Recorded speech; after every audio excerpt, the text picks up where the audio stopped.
All right, everybody. Good afternoon. Reggie here with the Front Row Report. I am joined today by Roger Boyd from Head East. It is great to have you on the phone today. Thank you so much for taking the time to talk to me today. Yeah, it's wonderful. Really looking forward to the chat, Reggie. Yeah, it's, I gotta start off by telling you that when I was a kid, I was raised on classic rock. Head East was one of the bands that my dad had blaring through the house on a regular basis. So I grew up on you guys' music, so it's pretty exciting to be able to take some time to talk to you. So. Well, let me just say that your dad gave you a wonderful upbringing. He did, yes. With my dad, it was a lot of Head East and Journey and Motley Crue, and then my mom raised me on a lot of Barry Manilow and the Carpenters. It was a very interesting musical childhood for me. So. Well, yes, sounds like you had ran the gamut and had a smorgasbord of music. But one thing, when you were talking about your dad and groups he listened to that you were exposed to, we're seeing more and more young folks, obviously younger than both of us, but in their late teens and early 20s, mid-teens, coming out to shows and turning on to classic rock that listen to it because their parents were playing, or even their grandparents at this day and age, and are getting really interested and ready to move up to a little more kind of complex, intricate music than some of the stuff they were listening to that gets put out today. Yeah, that's a good point. Yeah, it seems like classic rock, it's never really been gone, but it's had a bit of a resurgence lately, and it's really cool to see that.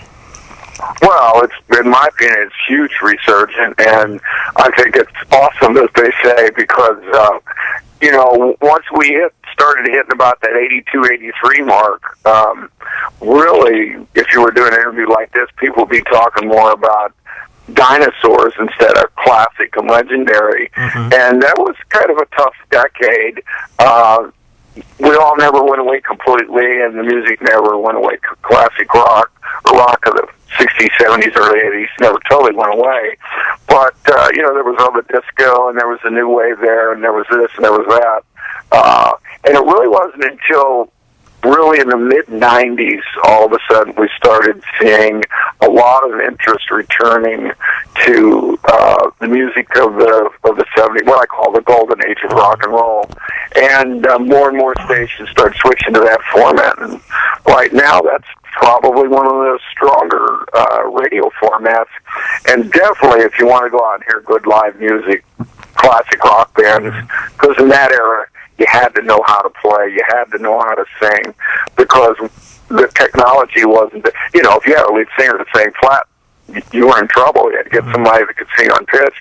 Whereas today, you get pitch benders and this and that and the other that can make some pretty mediocre people sound okay in the studio. But when they try and do it live, it's like, oh my gosh, you got to be kidding me.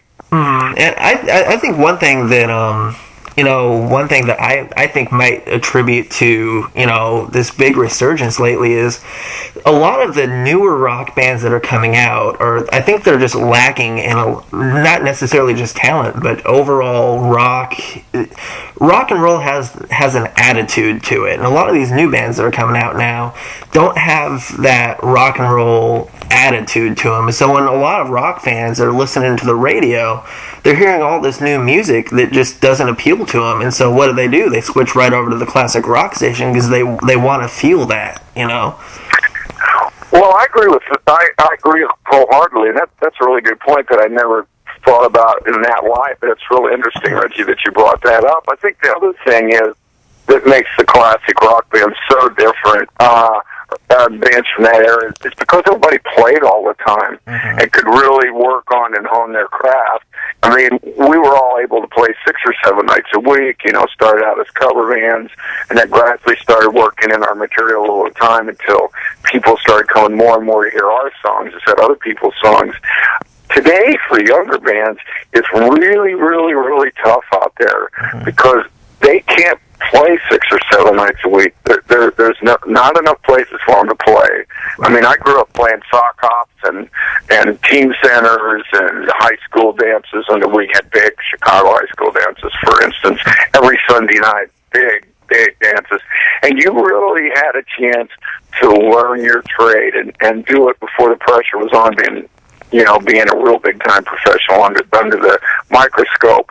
And that makes a big difference. And for a lot of these younger bands, only being able to play maybe once or twice a week, if that, it just doesn't give them enough of a chance to experiment with music and experiment. And so they're really turning on and listening to what the bands did that did it a lot, and were able to refine their sound. And also, there's so much more harmony, melodies are better, and everything else that you don't hear in a lot of today's music, and that's more interesting. Mm-hmm. Absolutely. And there's even the recording. The recording process back then was so much different. Nowadays, it's not, in a lot of ways, I don't think it's as much work recording a song, and a lot of things now are recorded just for a single and stuff like that. There's the internet, all this software. Back then, it was a lot more work and grueling recording a full album and stuff like that. You didn't have all of this technology that we have now to make it easier. Well, it not only is the technology, sometimes I think it makes it easier, and sometimes I think it makes it more complicated, because you have, when you're a producer in the studio, you have so many more choices of what to do. Like when we recorded, it was just 16 tracks, it was a 2-inch reel, and you either had tape slapback, reverb, or chamber, and that was it. Today, you got all these other electronic things that you can do with the voice. But it's interesting that you said that about people recording as singles, because I contend that the music industry has gotten back to the days when people bought 45s. Mm-hmm. The price is even the same, except back when you bought a 45, you got an A side and a B side. Mm-hmm. But everybody used to buy singles in the 50s and early 60s, mm-hmm. long before it was albums. And then during the late 60s and 70s and 80s, people started buying albums to listen to the whole album. Very few people listen to whole albums anymore. And so when people listen to a whole album, you had to be more critical of all the songs you were recording and the order they were placed in and everything else, which makes a big difference. I was doing an interview the other day, and this guy goes, "Man, you just throw one song on a CD and you pretty much heard the other 11 or 12. And I go, "Yeah, that's right." Mm-hmm. And I said, you couldn't do that before. So it was a lot more work to keep that album interesting and to get people to listen to all the cuts and listen to the album all the way through. And that's a whole different kind of process than what recording is today. Absolutely. And Head East, you guys just released the new live album not too long ago, Raise a Little Hell, which is the perfect title for a Head East live album, in my mind. And it's a great live album. It's just, it really captures a Head East show in its essence.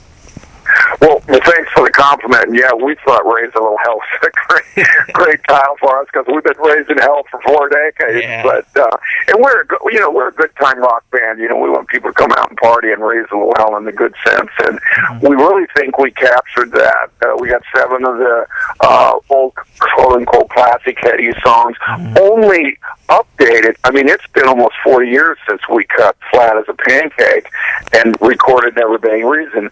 So because technology has changed and everything else, we wanted to bring songs like Jefftown and Jefftown Creek and Never Bang Reason, et cetera, et cetera. We wanted to have a newer version using today's technology, which we did. But the other thing is, we wanted to capture all the energy that we have at our live shows. Raise a Little Hell's only 2 shows. That's all we recorded. Very, very little tweaking done at all. And so we wanted an album so that the people that have been to our shows could pick up that CD, and when they throw it on and throw it in their car going home, or later, a couple weeks later, they're transported back to the shows. And for the people that have never been to Head East show, you throw that CD on, you're going to be hooked, and you want to come out and be a part of that and part of that excitement. So the other thing we did is we added 4 new cuts besides Raise a Little Hell, which is a remake of the old Trooper cut, which is great friends who used to open for us up along the Canadian U.S. border. I always loved the song. It sounds like Head East, and it is kind of a mantra of ours. And then we have Prisoner, which is a story song of a Native American legend, The Deer Woman by Greg Manahan, who's part of Oglala Sioux. And then Say Yeah by Darren Walker.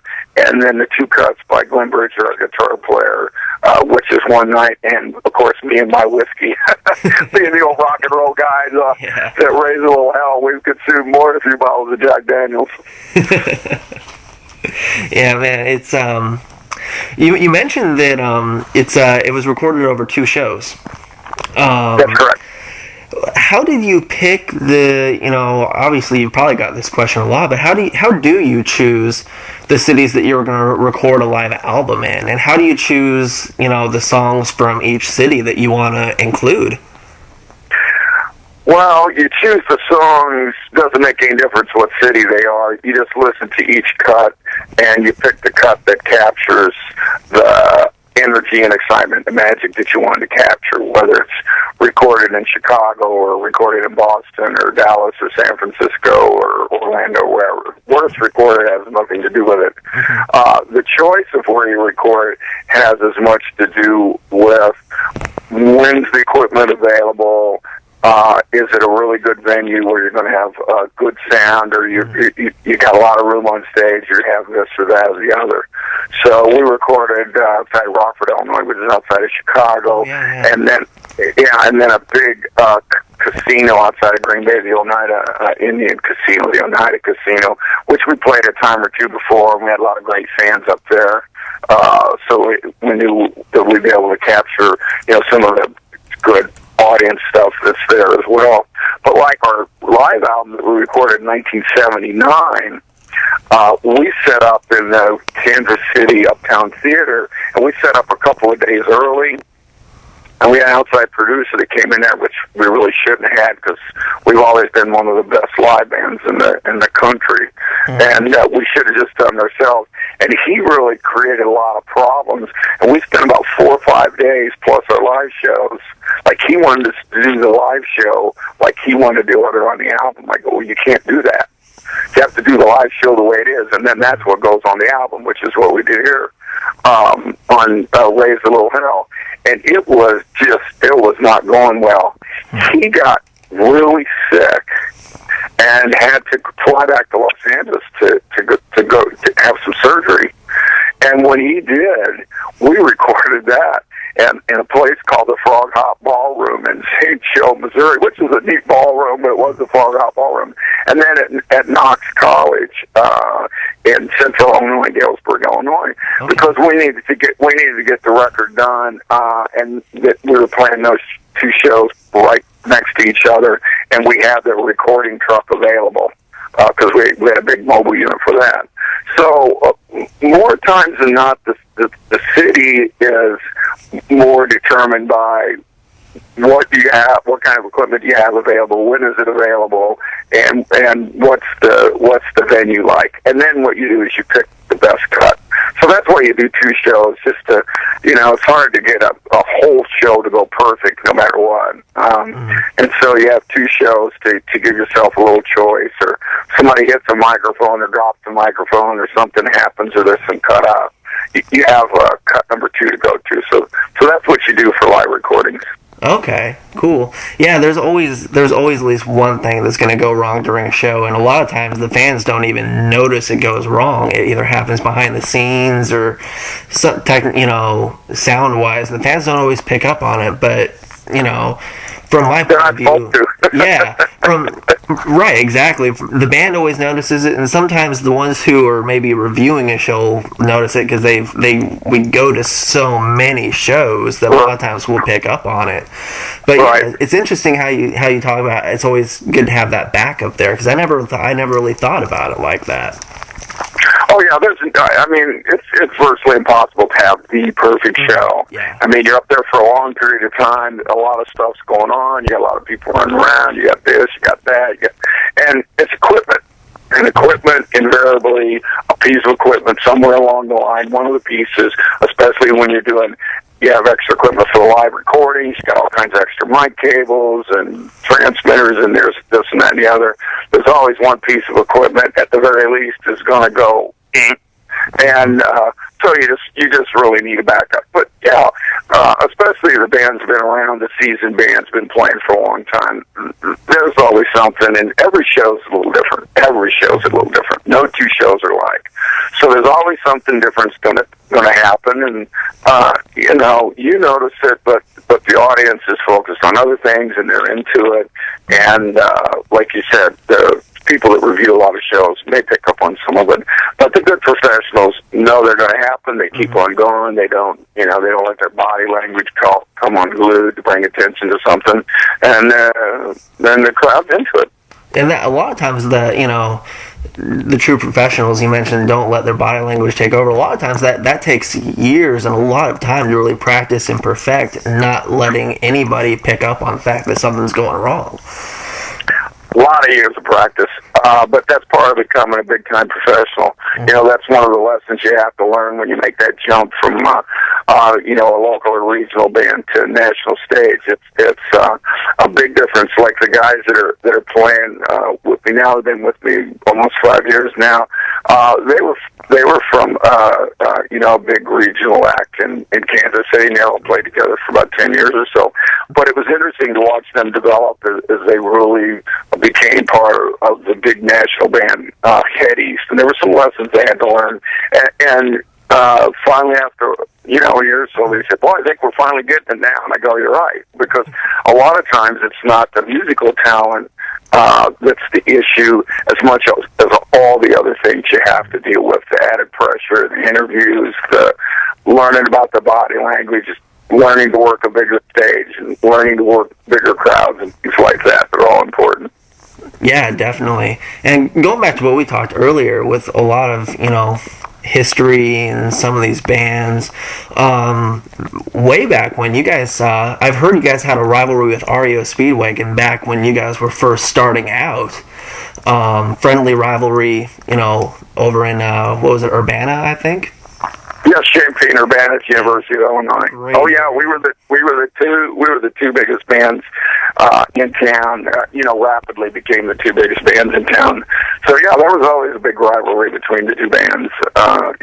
But it was great that both of us were able to come out, and both of us had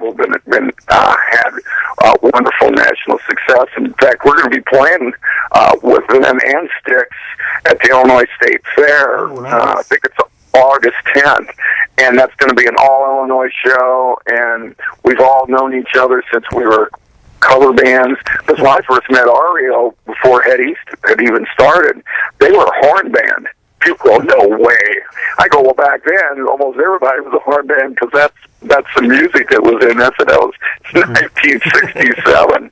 But, so we've been all good friends for years and years and years, and rivals, and definitely friendly rivals at this point in time, our career. So it'll be a wonderful, wonderful show, and a lot of excitement around this show for the Illinois State Fair. As I say, it's got to be really cool when you guys run into each other, as big as you guys have both gotten over the years, over the last few decades, to run into each other and see each other grow and develop and progress over the years to get to where you guys each are now. It's got to be really cool to see that and just remember where it all started. Yeah, it really is, and we're also all grateful that we're all still alive, because so many people in the entertainment business, don't last a long time, and still able 40-some years later to see that our music's still living on and still be able to play it, still get the same big charge out of it we always have. So it's very special, and it'll be a very special show. Awesome. And speaking of the live album, after hearing the live album, Raise a Little Hell, from start to finish, and listening to it quite a few times, it's got to make anybody who hears it want to hear some new music from Hades. It gets you on a Head East kick, you know what I mean? Gets you pumped up and ready for more Head East. Is there any new music on the way? Well, we definitely have some more stuff we're working on, Reg, but we'll have to wait. Right now, all the focus, Raise a Little Hell, I think, came out, whatever it was, about a month or so ago, and Landshark Promotions, that's doing the radio part of it, they just kicked in last week. Chipster got started 2 or 3 weeks ago, because we needed a lot of the print and stuff like that, because there's always a month or two lag. Mm-hmm. So all those interviews that I've done will just they're just getting ready to start coming out at the end of July and August to match up with the radio. But all the focus will have to be on Raise a Little Hell, for the next 5 or 6 months. But as soon as we've, the weather gets cold, we're not out on the road very much, probably after the holidays, early January, mid-January, we're going to start on the studio album. We already have, we'll do studio cuts of Prisoner and Say Alan, Whiskey and One Night.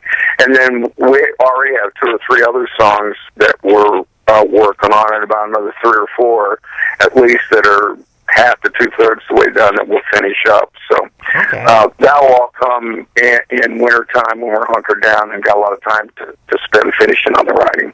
Nice. Now, I'm originally from Iowa. I'm in Indianapolis right now, but grew up in Iowa, born and raised. Back in 2011, you guys were inducted into the Iowa Rock and Roll Hall of Fame, which had to have been, very exciting for you guys. Can you tell me a little bit about what that means to you personally, being one of the originals and been doing it for 40 years, to have that honor come up? Well, it was a great honor for a number of reasons. Number one, of course, that's with Big Bopper and Richie Valens, by the way, whose sister I just met when we were up there. Oh, wow. And everybody went down in their plane crash, which was over after they played the Surf Ballroom, which is just a couple hours away. The other thing is the Iowa Rock and Roll Hall of Fame really kind of includes all the upper Midwest, and it's located in Okoboji, Iowa, at Arnold's Park. And that was one of the first parts of the country that actually played Flat as a Pancake when it was on our own label, even before it was on A&M. Wow. And it was also one of the first in-stores we ever did. So that part of the country is extremely special to me and the band because of wonderful history. I mean, we've been playing up there almost every other year. Just had a show up there about 3 weeks ago, just packed to the rafters. And then last but not least, the other thing that was really special about induction is Steve Huston and John Schlitt came up for it, and it was the first time that all 3 of us had been together on a stage since our last show in April of 1980. Wow. So Steve still comes out from time to time, and now probably John, we're going to get ready to celebrate 40 years of Flat as a Pancake. So we're planning some special shows where they'll all, other people be out in order to celebrate that. But that was the first time all 3 of us had been together at the same time on a stage, so that made it extra special. Yeah, that was really cool to see. And as somebody that grew up on classic rock, I also grew up on classic Christian rock, so Petra, so I grew up a fan of Head East and Petra at the same time. So that was really cool to see John back on stage with you guys after so long. That was, that was really cool for all of the fans to see as well. Just awesome. Yeah, when we were getting ready to do that, too, there was some discussion because he was, first of all, I was glad to see that he got himself straightened out and cleaned back up and came back to sing again. That was really good. And obviously he had some very, very good success with Petra. But he was a little harsh on us, shall we say, when he was with Petra. And, of course, obviously the story of him turning his life back around and recovering was a big story, but it was kind of the same God in both cases. So a little lighter on us would have been. So there was really some discussion, and I asked John at the time, I said, will this create some problems if you're going to continue doing Christian stuff? I mean, he's no longer with Petra. They went back to their original singer. But,